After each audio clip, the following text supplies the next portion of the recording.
The central part of Sioux Falls has a lot to see, including restaurants, parks, and shops. But there's also 7 historic districts that help tell the story of how the city developed.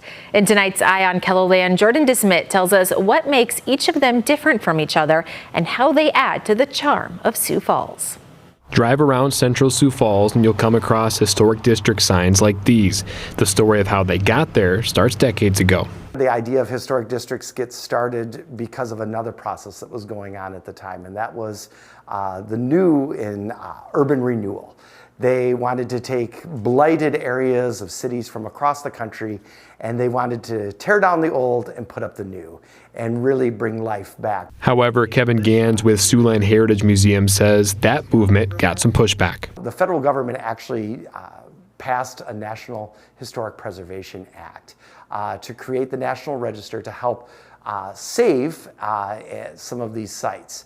And our first site here that we had in South Dakota, our first residential National Register site, was the Cathedral District. Gans says the Cathedral District was once home to the founding fathers and mothers of Sioux Falls.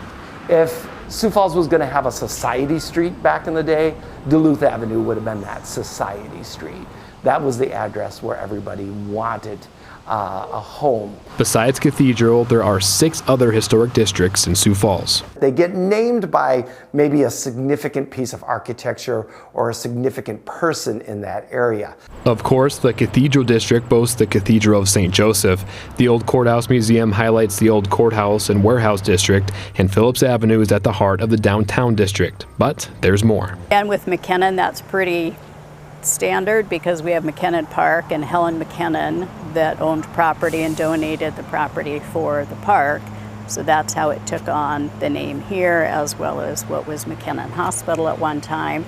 All Saints is based on All Saints School, which is now Touchmark. The Hayes and Sherman districts are both named after historical figures in Sioux Falls' history. They're platted residential additions to the city. Another thing that makes each district different from each other are what Gans and Sioux Falls neighborhood and preservation planner Diane DeCoyer call a period of significance. Every district, it is the period of construction of the homes, and a lot of them have some consistency in the type of architecture. In McKinnon, these are much larger style homes. There's a lot of like Tudor revival, Georgian and Dutch colonial revival, but you do get a pretty eclectic style of architecture in this area. There's some overlap in architecture between districts. For example, All Saints also includes Tudor Revival and Dutch Colonial, as well as Prairie School and Mediterranean-influenced homes. Common architecture in Hayes includes American Foursquare, and homes in Sherman have the bungalow craftsman design. Over in the Cathedral District, you'll find older styles like Queen Anne. That was the hot style, if you will, of the 1880s. Seeing the hot styles of homes through the years are a reminder of how things have changed, whether you were born and raised in Sioux Falls or here to visit. When people come here as a tourist and they want to visit, they want to walk up and down Phillips Avenue and they want to see how this community developed and they want to see the historic architecture. The 7 historic districts also add to the charm of Sioux Falls. You can look at any of the neighborhoods in the central area. The homes are very unique. People want something that is individual and different. And each have their own role in telling Sioux Falls' history.